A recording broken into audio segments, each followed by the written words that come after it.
મિત્રો તમારા બધાનું સ્વાગત છે આપણી અજય કાવિઠિયા ચેનલ ઉપર। આજે મિત્રો આ વિડીયોની અંદર કાળી ચૌદશ વિશે વાત કરવાના છે। મિત્રો ધનતેરસ અને દિવાળીની જે વચ્ચેની રાત આવે એને કાળી ચૌદશ કહેવામાં આવે છે। આ દિવસે મિત્રો કાળી ચૌદશ ઉજવવામાં આવે છે। કાળી ચૌદશના દિવસે મિત્રો વડા બનાવી અને નજીકના જ્યાં ચાર રસ્તા પડતા હોય ત્યાં એ વડા મેળવા જવામાં આવે છે। કહેવાય છે કે મિત્રો આવું કરવાથી ઘરનો જે કંકાસ કકળાટ હોય એ બધું દૂર થાય છે। આ કાળી ચૌદશના દિવસે મિત્રો એનું કહેવામાં આવે છે કે જેટલું તેલ બળે એટલો કંકાટ ટળે છે। એ આટો મિત્રો તળેલી વસ્તુ બનાવી અને કાળી ચૌદશની રાતે ખાવામાં આવે છે। આ સિવાય મિત્રો એવું પણ કહેવામાં આવે છે કે હનુમાન દાદાના મંદિરે દીવો પ્રગટાવી અને એ દીવા ઉપર કંઈક વસ્તુ રાખી અને મશ પાડવામાં આવે છે અને એ મહેશ માટે ખૂબ જ સારી છે એવું મિત્રો પહેલાના સમયમાં જે ગઢિયા હતા એ કહેતા હતા। પણ મિત્રો અત્યારના જે વૈજ્ઞાનિકો રહ્યા એનું એવું કહેવું છે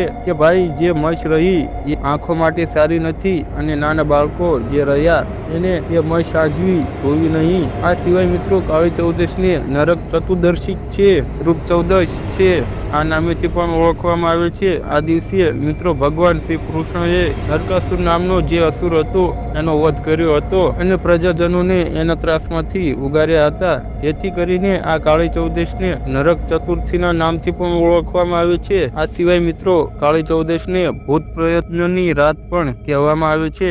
આ સિવાય મિત્રો કાળી ચૌદશની રાત્રિને તંત્ર મંત્ર સાધનાનો દિવસ પણ કહેવામાં આવે છે। કેમ કે મિત્રો આ દિવસે ઘણી બધી પ્રકારની તંત્ર મંત્ર સાધનાઓ ઝાઝા ભાગની મિત્રો તંત્ર મંત્ર સાધનાઓમાં જો સફળતા મળતી હોય તો એ છે કાળી ચૌદશની રાત્રિ। આ દિવસે મિત્રો ખાતા ભરવામાં આવે છે। સાથે સાથે મંત્ર એ સિદ્ધ કરેલા હોય એને ફરીથી જાગૃત કરવા માટે આ દિવસે એ મંત્રોના જાપ કરવામાં આવે છે। અને મિત્રો આ દિવસે જેટલા પણ માણસો તંત્ર મંત્ર સાધના કરે છે એને મિત્રો જલ્દી સફળતા મળે છે। અને મિત્રો એવું પણ કહેવાય છે કે કાળી ચૌદશની રાતે તમારે કોઈ પણ પ્રકારના મંત્ર સિદ્ધ કરવા હોય અથવા તો સાધના કરવી હોય તો પહેલા તમારે રક્ષા મંત્ર જે આવે એ રક્ષા મંત્ર અવશ્ય સિદ્ધ કરવો। રક્ષા મંત્ર સિદ્ધ થઈ જાય પછી એનો ઘેરો ખેંચી અને એની વચ્ચે બેસી અને કોઈ મંત્રના જાપ અથવા તો કોઈ સાધના કરવી। કેમ કે મિત્રો મેં તમને આગળ જણાવ્યું એમ કે કાળી ચૌદશની જે રાત્રિ રહી એ ભૂત પ્રેતની રાત્રિ છે। આ લૌકિક જે શક્તિઓ રહી એની રાત્રિ છે અને એ સમયે મિત્રો એ શક્તિ જે રહી એ બધી જાગૃત હોય છે